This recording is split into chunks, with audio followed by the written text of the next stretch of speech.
Good morning, agents, and welcome to another daily episode of Targeted Loot today for Monday, November 22nd. In this series, we cover the Targeted Loot map, Dark Zone exclusives, highlights for the weekly vendors, build and farming suggestions, and much more. I'm Agent Shadow, and if you enjoy this video, consider rating it with a thumbs up, and of course subscribe and hit that bell notification icon so you never miss a daily or build video.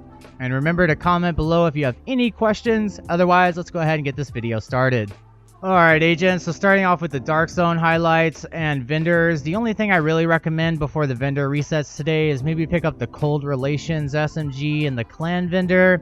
And then on top of that, the highest recommendation I would make, at all this whole entire week was at the Dark Zone West vendor. There is the Rock and Roll Shotgun with Perfectly Extra. I absolutely love this shotgun. I just used it, 30 floors through Summit with my clan mates yesterday. It was really fun, really enjoyable shotgun to use, so I highly recommend running it with Hunter's Fury and one of my latest builds that I'll put in the top right card now. Otherwise, Douglas and Harding has no Dark Zone exclusive targeted loot, but in DZ South, we do have some DZ exclusive rifles that we can farm for, and that's going to be the Harmony with Perfectly in Sync, the Virginian with Perfect Boomerang, and the Everlasting Gaze with Perfect Perpetuation.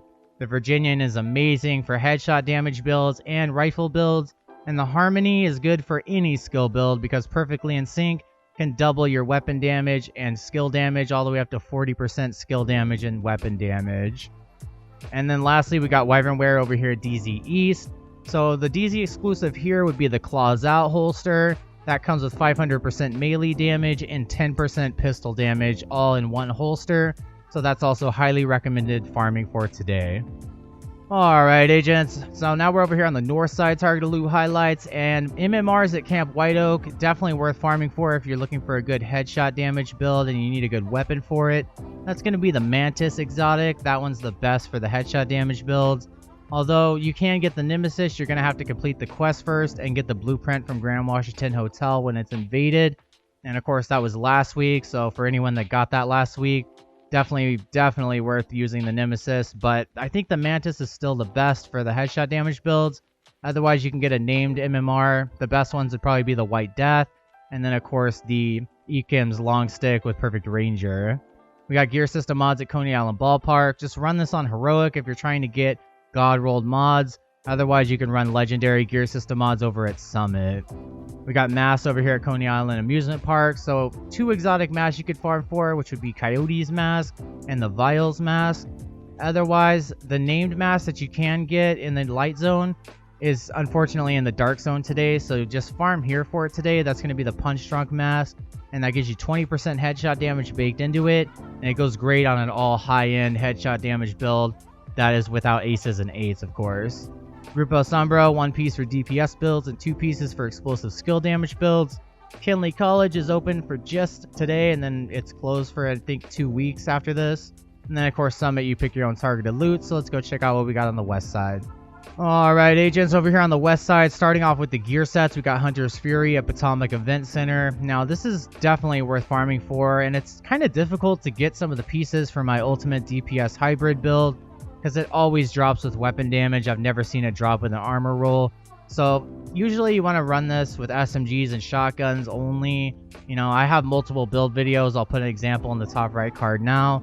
But this is highly worth farming for, and it's a gear set, so you're only looking for like weapon damage and crit hit chance or crit hit damage. And if you do find one that's maxed out with crit hit chance or crit hit damage on the second slot, consider re-rolling the weapon damage to armor and making a DPS hybrid like I did.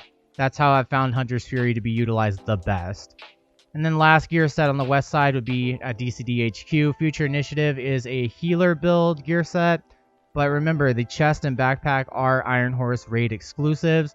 So you cannot get those yet, but I'm assuming in TU12 or 13 they'll release it to the general loot pool. Until then, if you don't want to farm for it, or you just can't for whatever reason, I suggest using an Alp Summit chest piece with Empathetic Resolve and a backpack with Safeguard on it. Starting off with the normal targeted loot, we got submachine guns at DARPA Research Labs, so you can get the 3 exotic SMGs in this game. That's going to be the Lady Death, the Chatterbox, and the Backfire SMG. Otherwise, remember that the Dark Winter and the Apartment are Dark Zone exclusive, so they need to be SMG targeted loot in the Dark Zone to get them. There are some ones that drop in the Light Zone, which is everything outside of the Dark Zone, and that would be like the Safety Distance with Perfect Outsider, the Swap Chain, and the Grudge. Now we got shotguns at the Pentagon. You can of course get the Sweet Dreams. That comes with the Sandman talent, so you one-hit anything below an elite and it'll one-hit kill it. So that's red and purple bar enemies. Otherwise, you can get 3 of the best shotguns in the game, which is the Mop with 10% armor on kill, the Custom M870, and the Marine Super 90. And I would say the 4th best shotgun in the game is the Rock and Roll shotgun. I highly suggest picking that up from the Dark Zone West vendor today. We got Petrov at Tidal Basin, so of course this is where you can get the Contractor's Gloves with 8% damage to armor. This goes amazing on any LMG build and is a must. Otherwise, you could stack damage to armor with like 2 pieces of Walker Harrison Co. on some assault rifle builds, and mix that with some Fenris as well. We got holsters over here at West Potomac Park, so there's 2 exotic holsters you can farm for. That's going to be, of course, the Imperial Dynasty holster and the Dodge City holster. And then, while the Claws Out is a Dark Zone exclusive, the Forge holster with 50% extra shield health is something that can drop in the Light Zone and is worth farming for. It adds a whole extra skill tier, towards your shield's health. We got knee pads over here at Foggy Bottom, so there's 2 exotic knee pads you can farm for, Ninja Bike Messenger, and then the Sawyer's knee pads. Otherwise, if you want to grab the Fox's pair of knee pads with 8% damage to targets out of cover, I would farm Overlord at Bank HQ today. That's going to be your best shot to get it instead of farming knee pads. And then Sokolov at Federal Emergency Bunker. If you're looking for a chest piece, I suggest Intimidate or Obliterate as the chest piece talents. And then, of course, for the backpack, I would suggest Vigilance or Adrenaline Rush. And yeah, that's pretty much all I would suggest on the west side today. Let's go see what we got on the east side now. Alright, agents, so over here on the east side, we got quite a few gear sets to start off with, so let's just get through them as fast as possible. We got Ongoing Directive at Space Admin. This is a bleed build kind of gear set, and I'll put the build that I would use on the bottom left overlay. Otherwise, we got Foundry Bulwark at East Mall. That's an armor regen kind of tank set that you can sometimes DPS hybrid. I haven't yet to try it out yet, though. But remember, the chest and backpack are, exclusive to the Iron Horse raid, just like the Future Initiative. And then we got over here Tip of the Spirit Viewpoint Museum. This is for specialization weapons, so it's really niche, and I still haven't gotten around to using a Tip of the Spear build. But let me know in the comment section below if you have, and let me know how well it worked out for you. Strikers at Jefferson Trade Center. You usually want to run 3 pieces for the extra rate of fire on, say, a Merciless build. Just to increase the rate of fire on whatever weapon you need it to. I never really suggest running 4 pieces. True Patriot at District Union Arena. Of course, True Patriot I got in a build that most people have seen already, but just in case you haven't, I'll put it in the top right card now. This build utilizes 4 pieces of True Patriot, the Memento backpack, and a Sokolov chest with Intimidate. And you want to usually run Lady Death or Dark Winter with the Mop shotgun on it. And it just shreds through content, keeps you alive, but also puts out a lot more damage than you might think. Last gear set is Aces and 8s at Grand Washington Hotel. So my best headshot damage build with Aces and 8s would be 3 pieces of Aces and 8s, 2 pieces of Aralda Holding, and then of course 1 piece Chain Killer with Perfect Headhunter chest piece. Now you can get your Aralda Holding pieces today at American History Museum. You usually want this to roll with weapon damage, weapon handling, and headshot damage. You don't really care about crit hit chance or crit hit damage. We do got Providence Defense at Downtown East. You can pick up the Sacrifice chest piece with Perfect Glass Cannon. That amplifies all damage that you put out by 30%, but it also amplifies all incoming damage to you by 60%, so it's a huge risk-reward factor.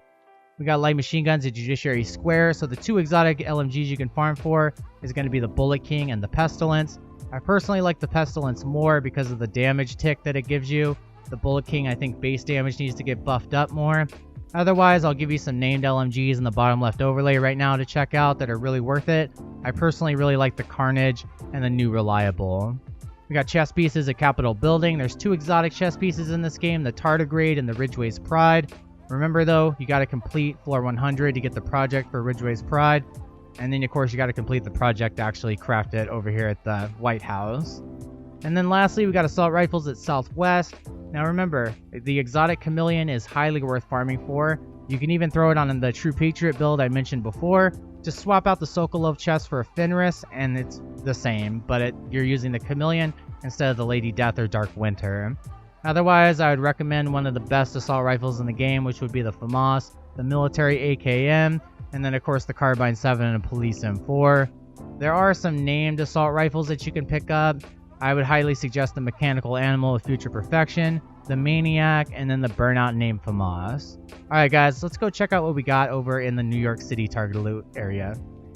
Alright agents, lastly we're at New York City Target Loot highlights, and the only gear set we got here is Negotiator's Dilemma, so I'll put a build video in the top right card now that'll utilize double LMGs for this one. It's kind of crowd control and DPS, but overall Negotiator's Dilemma is a great DPS set for ARs, SMGs, and LMGs. It's definitely worth farming for if you want to run one of those builds. You could refarm the Memento backpack at the Tombs today if you've already gotten it from the Season 3 rewards. And Walker Harrison coat with 2 bridges you can farm for the Chain Killer chest piece with Perfect Headhunter. And of course, that's just mandatory on any headshot damage build. You got Saskatchewan Financial District if you just need that extra 10% crit hit chance. Gloves at Liberty Island, you could farm for the BTSU exotic gloves if you would like. And then Hanayu at Pathway Park, you could farm for the Force Multiplier backpack with Perfect Combined Arms. That's giving you an extra 30% skill damage every 3 seconds that you land a shot on an NPC or player, and is highly recommended for really any skill build, especially the turret and drone skill builds. Alright agents, well that was the targeted loot for today. Thank you so much for watching, and be sure to subscribe, like, and share if you enjoyed my content. If you would like to become a member for support and exclusive perks, you can click the join button below. It really helps me out, and shout out to all the members that have. You can also grab some Shadow Gaming merchandise by clicking the link in the pinned comment and video description below. I've lowered prices across the board and have a promo code for free shipping until November 30th. That'll be in the pinned comment and video description below. You can support me on alt tech like Patreon, Subscribestar, Storyfire, and BitChute. But really, if you're still watching this video right now to the end, thank you. That's truly the best way to support me. Take care agents, and be sure to stay tuned for more daily Division 2 content. This is Agent Shadow signing off. I will see you in the next video. Take care, agents. Take care, agents, and thanks for watching.